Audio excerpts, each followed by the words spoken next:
Story time about the guy who pretended to be gay in high school to get closer to all the girls. So it was the first day of my freshman year, and at lunch this guy came and sat with me and my friends. And we were super confused because he was like one of the popular boys. And we were like, oh, why aren't you sitting with your friends? And he's like, oh, because ever since I came out as gay, they don't want to be friends with me anymore and they're being super mean to me. So we felt really bad and we started getting to know him, and he was actually a really cool person. So we started inviting him to our sleepovers and everything like that. And because he was gay, we felt really comfortable getting dressed around him, talking about things that we wouldn't talk about in front of anybody. So like 2 months go past, and at this point he knows so much about us, like stuff that nobody else knew. Like, he even knew that one of my friends was born with both private parts, which is something that she never told anybody except for me and the girls in my friend group. Well, we're all on FaceTime the one day, and my friend goes, oh, have you ever seen boobs before? And he goes, no. So we all lift up our shirt like for part 2.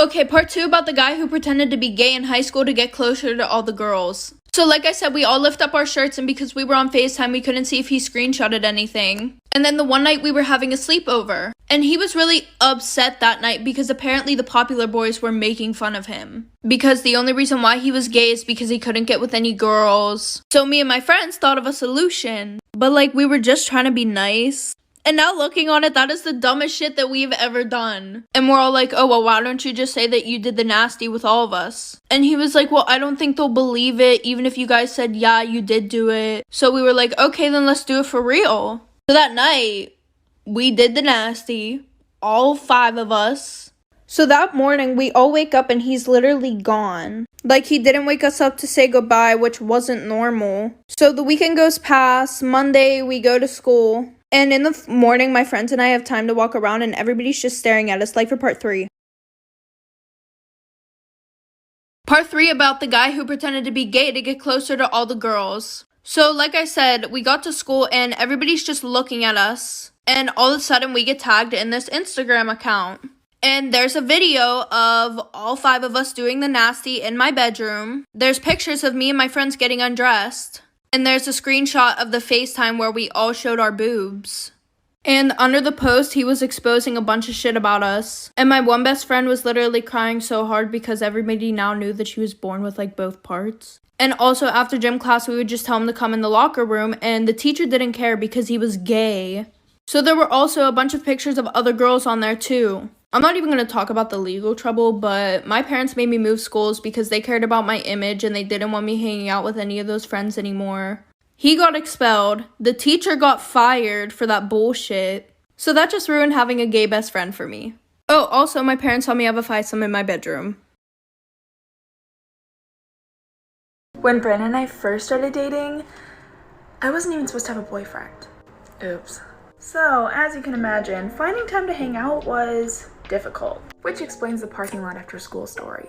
But once every full moon, I could convince my parents to let him come over for a movie night.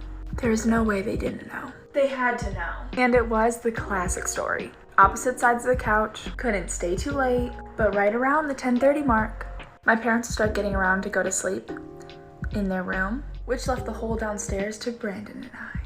We literally did nothing, definitely too scared of getting caught, but we could at least sit a little closer. And I don't know how Brandon put up with it. He never made me feel bad, or was like, this is too much work. He just waited it out. Once I got to college, things got a lot easier. Freedom! Also remember, he did all this on his own. I never begged him to stay. You deserve someone who will do anything to be with you, and if he doesn't, he needs to get with it. Never make your man delete or block any bitch off of social media. Here's what you're gonna do if you're uncomfortable, which bitch you fucking should be.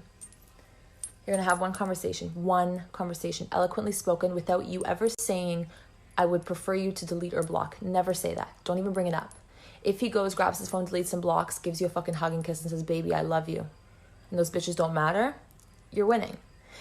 If he does it and makes a big deal out of it, is hesitant, doesn't delete or block, or makes a big fuss about doing it and then does it, he will never look at it as his decision. He will always hold you accountable for that decision, will resent you, and then go behind your back, follow and unblock that bitch the minute the going gets tough. So be careful how you phrase what you're telling your man. This girl literally lived a nightmare. A 17-year-old girl was watching TV late at night when her motion detector lights in her driveway suddenly went on. She assumed it was just an animal, so she got up, drew the blinds, and went back to watching TV.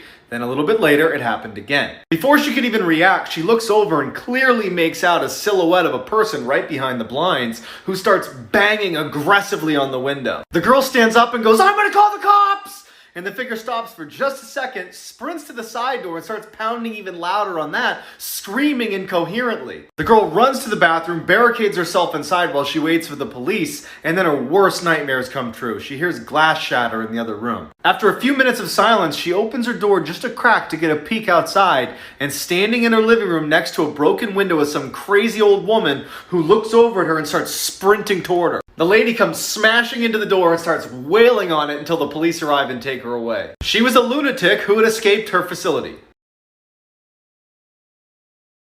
Just found out I leaked my own nudes. Story time. So about a month ago, my manager came over and she took me to the side and she was like, "I don't want to alarm you, but I've dealt with it. There was a man threatening to leak indecent images of you if you don't send him more." Huh? She said, "Yeah. He has pictures of your jubblies." Excuse me, I have the chest of a 12-year-old boy. There is nothing to capture. It's just bone. I don't take pictures of that. Ever. Like, I'd understand if I had double D's, but baby, I've got minus A's. So I said, "Thank you for dealing with a cheeky bit of blackmail in my business email, but he's lying. Let's move forward." So I forgot about it. And then today, I'm uploading a YouTube video, and I haven't checked my channel in ages. What do I see when I check it? Ads limited due to nudity on one of my vlogs. Which vlog is it, you might ask? I'll vlog getting my nips pierced. I need to take a class on how to blur correctly. My itty bitty titty committee is on the internet. If you're about to check, please subscribe. And also, I'm sorry in advance. If yours are small, it might make you feel better. My brother used to be obsessed with Call of Duty, COD 4. When he was like 12 years old, he had the headset and everything. And I don't know if you guys have ever heard someone play COD 4, but it kind of sounds like this. Get him. Get that mother. Go now. Yeah. You missed the guy. God. So it's a super wholesome game, but to annoy my brother, I used to sit next to him and watch him while he played. And one day he was playing with someone who had the username Little Pickle. And at the time I was 10 years old and I really liked that username. I thought it was cute. So I changed all my usernames, AOL, email, Club Penguin, to Little Pickle. And then somehow my dad found out that I did that. And he thought Little Pickle was a really cute name too, so he started calling me that. And my brother for some reason didn't realize or didn't know. But my dad kept calling me Little Pickle for years, and then it caught on, so my friends started calling me Little Pickle. When I graduated college, my parents made a sign that said, "Congratulations, Little Pickle." Then one day last year, my brother was like, "It's weird that people call you Little Pickle." And I was like, "Why is it weird?" He was like, "I remember there used to be this super creepy kid on COD 4 who only ever talked about his penis, and he called it his little pickle. All he talked about was his dick." So now I'm 25 and people still call me Little Pickle. Meanwhile, there's some sketchy video gamer out there also calling his penis a little pickle, so. One day, I went to my friend's birthday party. We're gonna call her Jazzy. Well, I'm at the party, and then Jazzy's dad pulls me aside, and he's like, "Can we talk in private?" I was like, "Yeah, of course," because I thought it was gonna be like a gift for Jazzy. So long story short, he pulls me aside, and it gets so motherfucking weird. Like homeboy starts holding my hand, and he's like, "I always thought you were one of Jazzy's most beautiful friends. Age is just a number. I don't really like my wife." And I was like, that's disgusting. So I got to the point where I got really uncomfortable. I ran away and I went to go tell Jazzy's mom what her husband was telling me. So I go tell her, right? This is the best part. So I go to tell Jazzy's mom and she's like, "Thank you for telling me. I'm gonna take care of it. Here's this water, drink it. Like, you're probably so overwhelmed right now." So I remember I drank the water and I felt dizzy and tingly. Next thing I know, I'm in the hospital because Jazzy's mom put poison in my... After I told Jazzy's mom that her husband was trying to get at me, she gives me a cup of water and she's like, "Drink it. You're probably so stressed out." Long story short, she put poison in the water. I wake up in the hospital with my parents around me, investigators, all of that ish. They're asking me a lot of questions about Jazzy, about the party, what was going on, like, what was her dad telling you? Long story short, this whole investigation is going on Jazzy's family and their background, all of that stuff. This is the best part! So the investigators, you know, they find out that Jazzy's mom has a background on hurting and poisoning a lot of girls that her husband looks at and talks to. I don't really talk to Jazzy anymore. I don't really know what happened. All I do know is that they took Jazzy's mom to like a psych ward.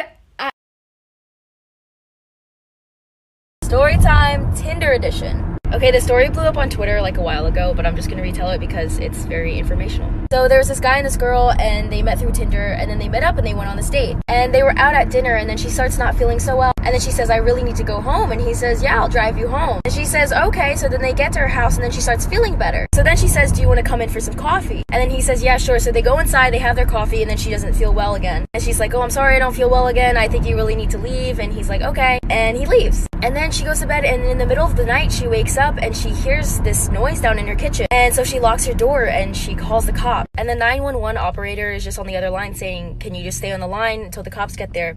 And then the cops get there, and they're like, the door is locked. Like, we don't think anyone's inside. And she's like, I promise you, someone's inside my house. I can hear them. She says, you have my permission to break down the door. So she's still up in her room, and then she hears the cops break down the door. And then she hears some wrestling and some fighting. Part 2 coming now.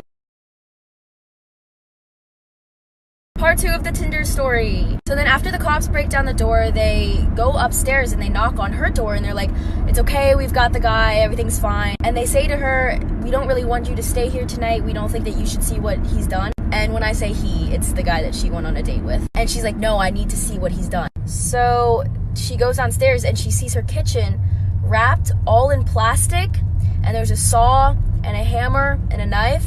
And earlier when he came into her house for coffee, he set his keys down right next to her keys. And so when he left, he picked up both sets of keys. And that is how he got back into her house. And they tested her, like her blood and everything, and she wasn't supposed to wake up because of how many drugs were in her system, because on the date, he drugged her. And then I guess he was just planning on chopping up her body in her own kitchen. I don't know. Stay safe. Okay, story time. So I work at a jewelry store, and today a man came in looking for a gift for his wife for their 10th year anniversary. He ended up picking out a piece that said, my beautiful wife. And I said, anything else for you today? And he said, no, that's it for her, but I do want to make another purchase using a separate credit card. And could you possibly create a different account for me? And I said, sure, what are you looking for? And he said, do you have anything that says girlfriend? And I said, yes. And he said, perfect, I'll take it. And do you have anything that says happy 1 year anniversary to go with it? And I said, yes. And he said, perfect, I'll take it. So I boxed everything up all nice, and I put them in their respected bags. He had me mark a K for Kristen on the bottom of his wife's bag and an L for Laura on the bottom of his girlfriend's bag. I put pretty bows on them. I handed it to him. I said, they're gonna love it. Have a nice day. And he said, thank you. And shit, I just remembered that his wife's name is Laura and his girlfriend's name is Kristen. I must have mixed up the bags. Oops. So it's Friday night, it's Roxy's birthday weekend, and we're all going to her house for the first time ever for our group sleepover. So we get there, and honestly, everything seemed really normal at first. Roxy's house was really nice, and honestly, I was confused why she never wanted us there before. So then we start making banana bread, and all of a sudden, Laura jumps and screams and runs to the other side of the kitchen. She's like, did you guys feel that? And we're all like, what are you talking about, Laura? She's like, I swear something just touched my lower back. And Laura's face turned really pale, like she was genuinely scared. And we spend the next hour convincing her that no one was there, no one touched her back. So then we start watching a movie, Disturbia. Shout out to 𝙎𝙤𝙧𝙚. And Nina goes to the bathroom. And when she comes back, she's like, Roxy, it looks like something upstairs is maybe leaking because there's this massive wet stain on your bathroom wall. And Roxy's like, oh, don't worry, that stain's always there. She's like, we actually can't figure out where it's coming from. We've had plumbers come and they can't figure it out either. There's no drain or pipe or anything that could be causing a leak at that part of the house anyway. And then Roxy says, but that's why we think our house is haunted. We all look at her kind of shocked, and she's like, yeah, that's why I never invited you guys to sleep over, because it can get kind of creepy. But honestly, at that point, I wasn't that creeped out until we went to bed, because that's when stuff started getting weird.